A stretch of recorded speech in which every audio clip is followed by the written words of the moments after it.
Comment pouvons-nous devenir riches? C'est une question d'une importance fondamentale. Permettez-moi de vous parler franchement, frères et sœurs en Christ. Vous pouvez penser que vous êtes déjà riche, mais aucun de vous n'est vraiment riche.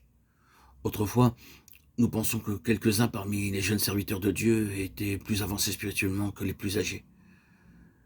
Lorsque nous avons abordé les choses profondes, nous avons constaté que peu parmi les jeunes avaient une connaissance expérimentale. J'attire votre attention sur ceci.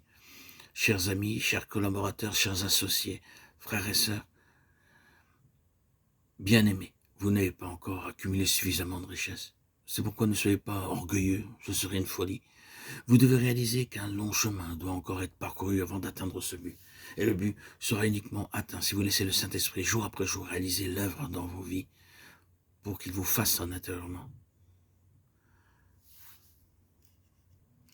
Il y a beaucoup de croyants qui, malgré le temps écoulé, n'ont pas accumulé de richesses parce qu'ils ne sont pas passés par les épreuves sous le gouvernement du Saint-Esprit.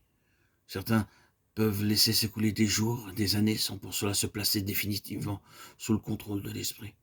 Ils semblent traverser la vie facilement. Mais d'autres croyants sont pris en main, sans répit. Toutes les situations sont gouvernées par l'Esprit de Dieu. Certains bénéficient bien peu du temps qui s'écoule, car ils rencontrent peu de difficultés.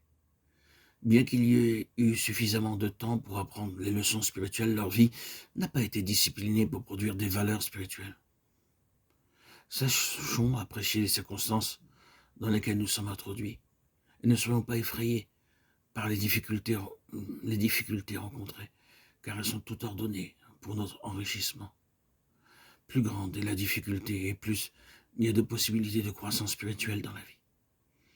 C'est seulement de cette manière que nous serons capables d'apporter la parole de vie aux autres. La richesse du ministère dans la parole sera proportionnelle aux difficultés traversées. Nous pouvons seulement leur donner ce que nous avons appris du Seigneur lui-même. Cela ne pourra jamais être acquis par la connaissance de la doctrine, mais en étant conduit par le Saint-Esprit à travers les circonstances divinement ordonnées pour notre instruction. C'est pourquoi j'espère que nous qui apprenons à suivre le Seigneur, nous ne serons pas nonchalants dans notre vie quotidienne, dans toutes les désillusions et les déceptions que nous rencontrons. Reconnaissons les touchés du Seigneur et inclinons-nous devant lui dans la reconnaissance et l'adoration, reconnaissant que son but dans toutes ces choses, c'est l'enrichissement de nos vies. Un certain frère croyait être suffisamment solide dans la foi jusqu'à ce qu'il tombe malade. Cette épreuve lui fit voir combien faible était sa foi.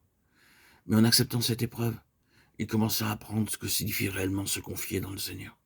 À moins d'avoir rencontré des difficultés, nous ne connaissons pas nos besoins, nous n'apprenons pas la dépendance et l'obéissance au Seigneur. Chaque fois que nous rencontrons une nouvelle difficulté, inclinons-nous devant le Seigneur et remercions-le pour la possibilité que nous avons de mieux le connaître. Chaque frustration extérieure est une nouvelle opportunité d'acquérir de la richesse intérieure. Et en passant par toutes ces expériences données par Dieu, sa grâce abondera de plus en plus à votre égard, vous faisant acquérir des richesses pour le ministère de son Église. Ne soyez pas trompés en pensant que par des efforts studieux, vous pourrez apporter la richesse de la parole de Dieu.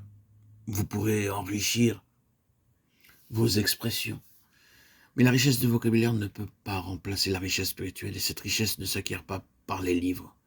Beaucoup d'études peuvent développer votre connaissance intellectuelle et vous pensez être riche.